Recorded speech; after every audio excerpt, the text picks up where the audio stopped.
자, 믿음으로 에녹은 늘 히브리서 11장에서 계속 반복되고 있는 것은 뭐냐면 by faith 하고 이름을 얘기하죠. 오늘은 믿음으로 에녹은, 우리가 늘 지향해야 될 것은 뭐라고요? 이 에녹이라는 단어 속에 나도 라는 단어를 꼭 지향하며 나도 믿음의 에녹처럼 살아야겠다 라는 그런 마음을 갖고 말씀 보시기 바라고, 이 믿음으로 에녹은 어떤 삶을 살았느냐, 그리고 어떠한 은혜를 받았으며 또 하나님이 어떻게 평가를 하고 있느냐. 9절을 한번 볼게요. 죽음을 보지 않고 옮겨졌으니, 세번역 시운성에서는 죽지 않고 하늘로 옮겨갔다라는 단어로 번역하고 있거든요. 그러니까 믿음으로 에녹은 죽지 않고 하늘로 올라갔대요. 하나님이 그를 옮겨가심으로 다시 보이지 아니하였느니라. 성경의 인물 중에 죽음을 경험하지 않고 하나님 나라로 간 인물이 대표적으로 2명 정도가 있습니다.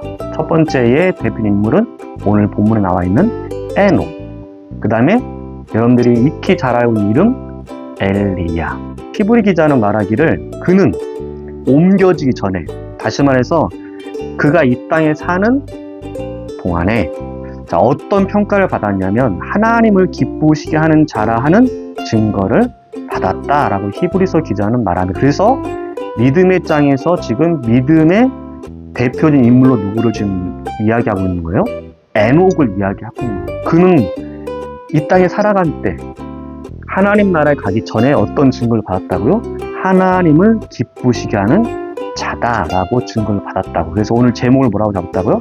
하나님을 기쁘시게. 이게 바로 뭐라고요? 믿음으로 살아가는 삶의 하나의 표준, 잣대, 바로미터가 되길 바라는 마음으로 이렇게 했습니다. 에녹에 대한 이야기가 어디 나오냐면 창세기 5장에 나와요. 에녹에 대한 이야기가 창세기 5장에 보면 22절에 에녹은 300년을 하나님과 동행하며 라는 단어가 나오고 있고요. 창세기 5장 24절에는 에녹이 하나님과 동행하더니 하나님은 그를 데려가심으로 세상에 있지 아니하였다라는 단어가 나옵니다. 그러니까 창세기에서도 표현하기를 에녹은 어떤 사람이에요? 하나님과 동행한 사람입니다. 동행이란 단어 여러분들 뉘앙스를 좀 알 수 있겠죠? 동행에 이루어지기 위한 조건들이 뭐가 있어요? 관계성이 좋아야 되잖아요. 좋지 않으면 동행할 수 없잖아요. 같이 할 수가 없잖아요. 성경에 가장 대표적으로 하나님과 인간 관계 속의 그 친밀성에 대한 단절, 깨어짐, 손상이 된 사건이 어떤 사건이 있었냐면 바로 하나님이 이 땅에 에덴을 만드시고 그 에덴 동산에서 하나님의 사람들과 함께 평생 함께 살기를 원하셨어요. 근데 아담이 누구와 함께? 하와와 함께 하나님이 먹지 말라는 선악을 알게 하는 과일을 먹음을 통해서 죄를 범한 이후에 아담이 취한 행동이 있어요. 그것이 뭐냐면 하나님과 늘 그 에덴 동산에서 늘 함께 하나님이 거북스럽지 않아요. 하나님이 부담스럽지 않아, 하나님이 어렵지 않아. 하나님과의 그 관계가 어느 순간 때 죄를 범한 이후로 깨어집니다. 아담이 어떤 행동을 하죠? 아담이 하나님의 낯을 피하여서 숲에 숨어버립니다. 죄를 범하면 뭐예요? 숨는 거야. 하나님과 우리 인간이 함께 살기를 원하시는 것이 하나님의 창조의 가장 큰 기쁨이요, 또한 그 창조의 가장 큰 이유야. 동행이란 단어가 깨어지는 순간이 바로 뭐라고요? 바로 죄를 범한 이유입니다. 에녹이 300년 동안 하나님과 동행했다라고 창세기 5장에 말씀했다는 것은 충분히 에녹이 하나님과의 관계성이 굉장히 친밀했다는 것을 반증할 수 있고, 또한 에녹조차도 하나님에 대해서 그만큼 하나님 말씀 앞에 하나님의 마음과 하나님의 뜻에 맞게 살았다는 의미를 가늠할 수 있다는 거죠. 동행이라는 단어가 굉장히 중요합니다. 우리가 이 땅에 살아가면서 내 생을 마감할 때까지, 그리고 생애를 마감하고 영원한 하나님 나라에 갈 때까지의 우리 가장 최고의 축복은 뭐예요? 그분과 함께 동행하는 것입니다.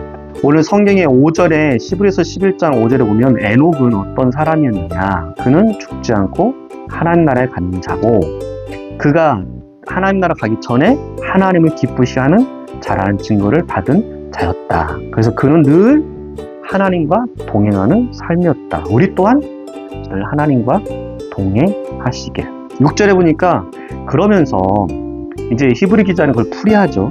믿음이 없이는 하나님을 기쁘시하지 못한다 라는 단서 하나를 명제를 둡니다. 그러니까 우리가 유추할 수 있는 뭐예요? 믿음이 없이는 하나님을 기쁘시할 수 없어.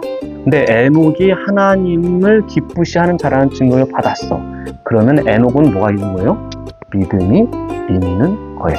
그러면서 그 믿음이 뭐냐라고 말하면서 하나님께 나아가는 자는 6절에 반드시 두 가지에 믿어야 돼. 첫 번째는 그가 계신 것과 두 번째는 그가 자기를 찾는 자들에게 상 주시는 이심을 믿는 자들에게는 하나님을 기쁘시게 할 수 있다. 이렇게 결론을 내릴 수 있습니다. 믿음이 없이는 하나님을 기쁘시게 할 수 없어. 그럼 그 믿음을 가지고 하나님 앞에 나가야 되는데 그 믿음은 어떤 믿음이야? 그가 계신 것 또한 자기를 찾는 자들의 상 주신 이심을 믿는 그 믿음을 가지고 나가야지 하나님을 기쁘시게 할 수 있어. 에녹이 지금 어떤 사람이었어요? 하나님을 기쁘시하는 자라는 증거를 받았어. 그렇다면 에녹은 어떤 믿음을 갖고 있는 거야? 그가 계신 것과 자기를 찾는 자들의 상 주신 이심을 믿은 것이 바로 에녹이 갖고 있는 믿음이었다 라고 정리할 수 있습니다. 그럼 그 믿음이 뭐라고요? 하나님이 계신 것.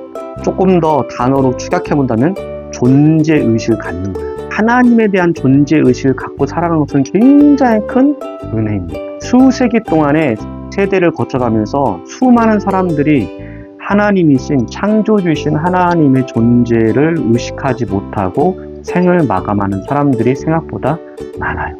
그래서 여전히 먼저 하나님의 존재의식을 알고 깨달은 크리스찬들에게 하나님의 존재의식을 전하라고 계속 우리에게 사명을 주시잖아요. 하나님의 존재의식을 알고 있다는 그 자체 굉장히 큰 은혜요 축복이라는 것. 두 번째는 뭐라고요? 하나님을 찾는 자들에게 상 주시는 분이라는 것을 믿는다는 것. 존재라는 단어와 능력이라는 단어를 제가 취약을 했거든요. 어떤 사람들은 존재와 능력을 믿지 않는 사람들이 둘 다 믿지 않는 사람들. 존재도 믿지 않고 그러다 보니까 그가 갖고 있는 능력도 믿지 않는 거예요. 근데 어떤 한 부류는 존재는 믿어. 근데 능력을 믿지 않는 거예요. 하나님의 존재는 믿어. 그분이 정말 살아있다는 걸 믿어. 근데 내 삶과는 전혀 관계가 없는 예수님의 그 십자가는 사건은 믿어. 근데 그것이 나와는 관계가 없는 구원이라는 것과 별개로 생각하고 있는 하나님의 존재는 믿지만 그분 앞에 기도해봤자 아무것도 없는데 하고 그분에 대한 능력을 믿지 않는 두 번째 종류 사람이 있고 세 번째 종류는 뭐예요? 그의 존재와 그의 능력을 믿는 사람이에요. 중요한 단어입니다. 존재와 능력을 믿을 때 내 삶 속에 힘이 있는 거예요. 세상 속의 크리스찬들이 세상 속에서 세상 사람들이 감당치 못하는 가장 큰 힘이 뭐예요? 그분의 존재를 믿고 그분이 반드시 하나님이 약속하신 대로 우리에게 이끄시고 그분이 역사하시고 그분이 운행하시고 그분이 이루신다는 걸 믿기 때문에 평생 핍박을 받으면서도 여전히 그분을 부인하지 않는 가장 큰 이유라는 겁니다. 하나님께 나아가는 자는 이러한 두 가지 존재, 능력 두 가지 믿음을 소유한 자가 바로 하나님께 나아가는 자요 하나님이 기뻐하는 자다라는 것을 꼭 기억하시면서